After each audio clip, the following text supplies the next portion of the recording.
What's up, summoners? King Blair here. Today I wanted to do a discussion on Kayron as well as a showcase since he is currently the better hero. Now, it is important to note that there's a good chance we'll be getting a new hero very soon, as well as the collab in April, so make sure you have a lot of bookmarks. But Kayron is a very strong unit. He used to be one of my favorite units. If you search up King Blair Kayron, you'll most likely see the full guide. Now, it is a little bit outdated, and I'll talk a little bit about that in a second, but it still has a ton of good information on Kayron and what he's capable of doing. He's still overall a very strong pick that if you have the resources, it's always a good unit to have, and a lot of people really like their Kayrons. So if you like the video, make sure you like, subscribe, and join the Discord server, link down in the description. But first, let's do a quick discussion on Kayron, talking about where to use him, kind of who counters him overall. Then I'll show you guys some builds on Kayron, talk about them, what are they trying to do, and then ultimately do two quick fights in RTA that I have preset so you guys can see what he can do in the right situation in the current meta. Now, as far as a discussion on Kayron, before I show the different Kayron builds, my Kayron's not the best anymore. He used to be very strong, but I have to switch his gear around. He has fallen off slightly with Cerise and F10A being so prevalent in both Arena, RTA, and even Guild Wars that they really do have a good matchup against Kayron, particularly units like Cerise, because you can't just easily keep immunity up, especially left 10 as well. And he still has his old counters with Seaside, right? So he still struggles against water, but now has F10A and Cerise that can actually make his day really bad. On the other hand though, he still remains one of the best counters to cleave teams. If they don't have a way to strip the immunity buff that you have from the set, they are most likely going to lose. The cleave will most likely lose. He also is really good DPS with Landy being so prevalent right now. With Guiding Light, he can actually reach Landy with the S1 and do quite a bit of damage. And if he can reveal the Landy, he can easily one-shot her with an S3, making short work of Landy. So he does have potential. And if you manage to pair him with Cerise, as we've seen, he actually can do a lot of work because of the dual attacks and do a lot of damage since he does have really high damage potential. So overall, while Kayron's starting to fall off slightly, he's still very powerful, and I use him particularly in arena defense as well as Guild War defense. So let me quickly go over that so you guys can see kind of where you can use him. You can also use him for the Earth Expedition, and you can also use him for Asimec Hunt. You can use him in a lot of places, PvE and PvP, and for farming as well, which is one of the reasons why he's so good. So I do have him on my current defense team. The idea being it slows the opponent's cleaves quite a lot, and I have the Lena and the Tywin to also stop cleave. And you'd be surprised, it actually does win a lot against Seaside, and it has held me over to reach Legend in Arena in the past. It also just holds overall very nicely.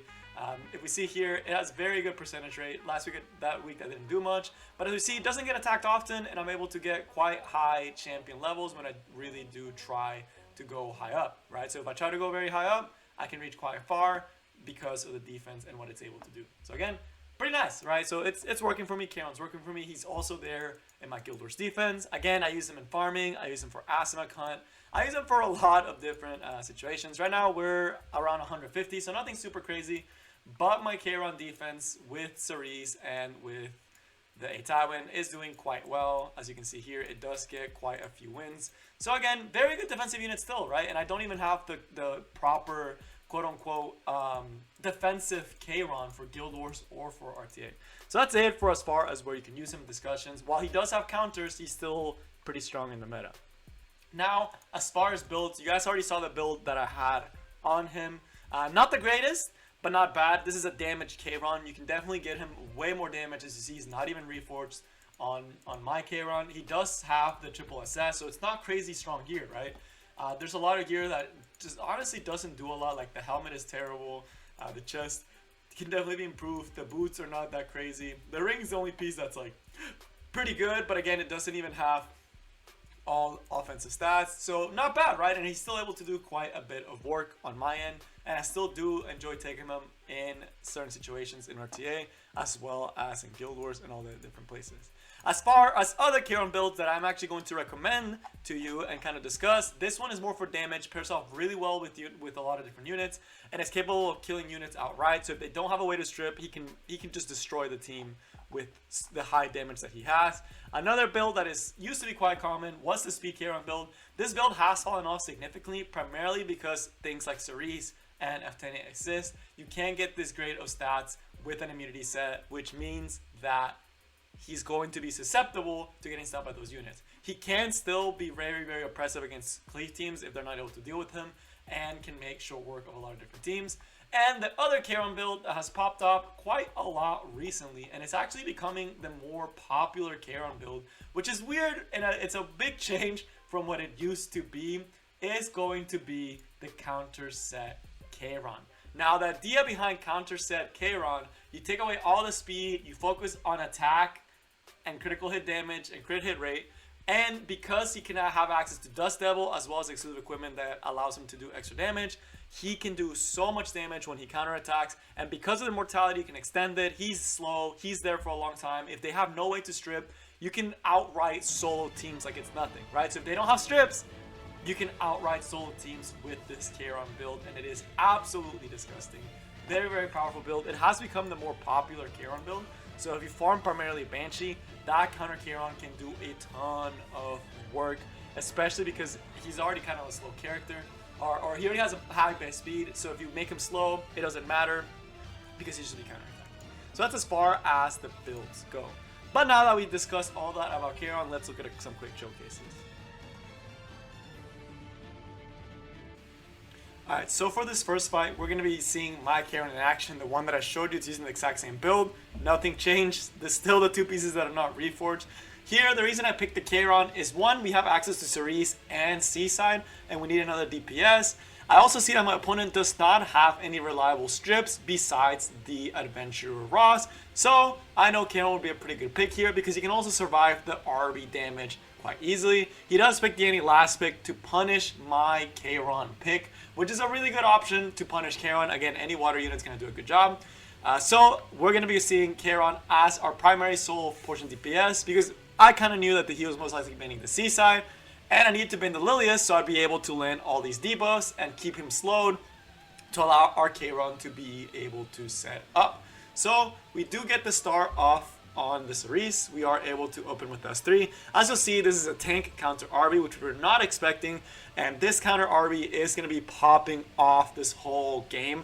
So we did not get we only got one really good RNG in this fight that really did help us out. But for the most part, Kayron is kind of on his own. He kind of has to do most of the work by himself. The opponent has to go for S3 for damage mitigation, which I thought was a little weird, but it kind of made sense later on because he didn't want me just popping his RB with a Kayron S3. But we're able to land some pretty good damage with the CC, and he keeps countering, right? So he's removing the skill nullifiers we just put up. Deanne's going to get to set up, going to allow this RB to do more damage. Going to be not so great scenario for us. And then we go for the S3, trying to stun the team, trying to stun the RB so that we don't get glancing hit. We can have time to deal with him. But instead, he resists the stun and counterattacks again, removing more of our buffs. So he's 3 for 3 right now. We go in with the Kayron S3. The anti-crit buff is doing its job. We still get a lot of really good damage. But again, he counterattacks, again, removing more of the Kayron's skill modifier, allowing this to turn to do quite a lot of damage.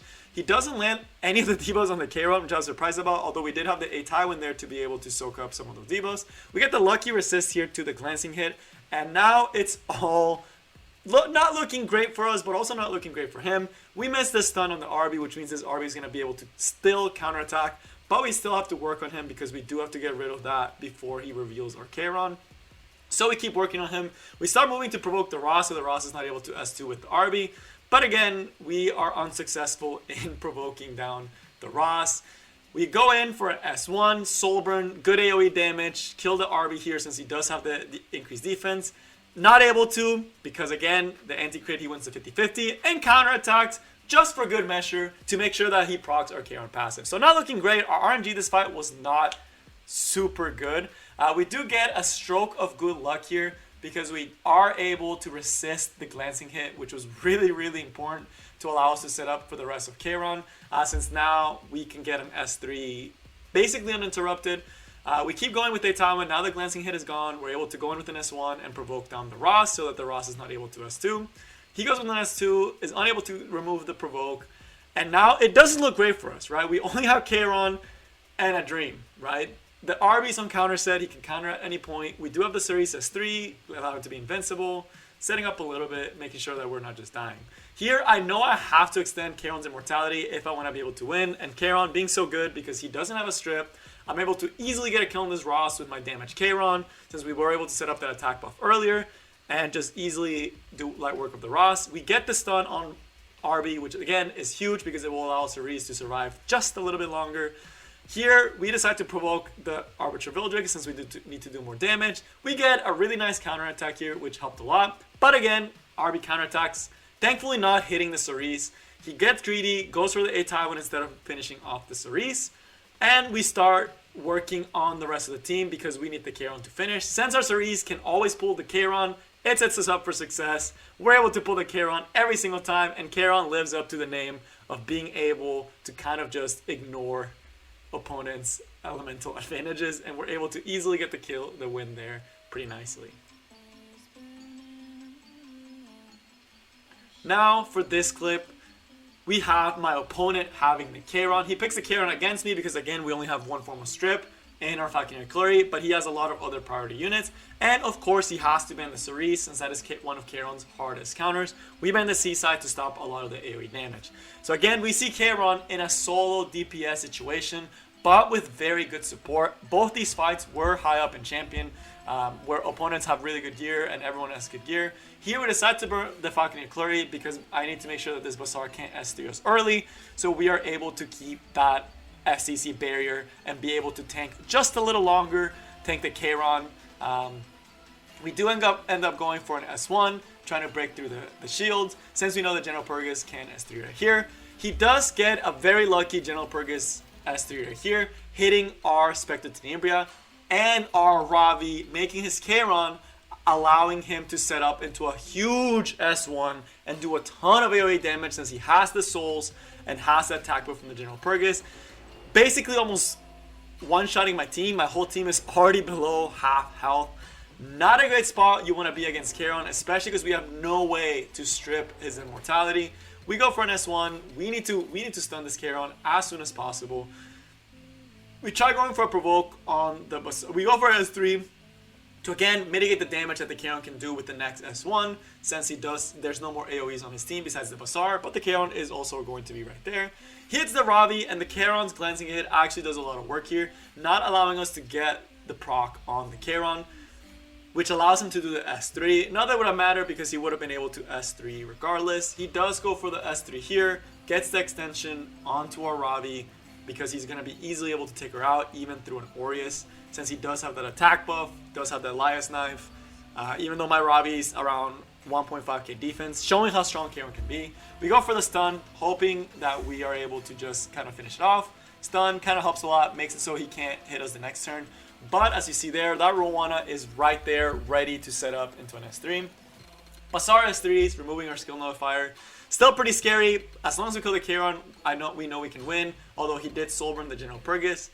He goes for the Rowana S3, giving another life to Kayron. Again, if you're able to support your Kayron properly, he can do so much work for you. So, very well supported Kayron.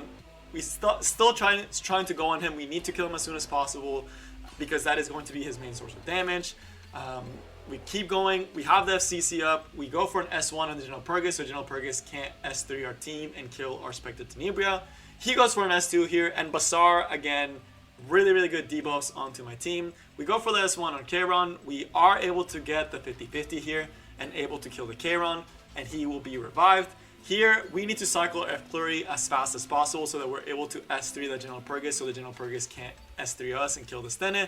And we end up not hitting our S1 here. The Kayron resisted, which is essentially going to spell the game for him because we are going to be losing our Falconer Glory in the situation, which will allow his General Purgus to set up into an S3, since we won't be able to S3 the General Purgus and survive off of the F-Glory's advantage that she gets. And that is going to be huge because now we have no way to deal with the rest of the team. So kind of rough. We could have been won, but again, very well supported Kayron by a good cast is able to just do tremendous AoE damage and win the fight for my opponent. that is all I have for you guys today. I hope y'all enjoyed the video. Hopefully you can make the best decision for your account and decide whether or not to pull for Kayron. He is one of the better RGB heroes and is quite a good damage dealer. While he has fallen off, he still has a lot of potential and can do a lot. If you want to learn more, watch the full guide. You'll still learn a lot about Kayron and still learn a lot of stuff that you can do with him that you may have not known. So definitely a strong unit for you to have, and in some situations can just be absolutely insane. But that is all I got for you guys today, and I will see y'all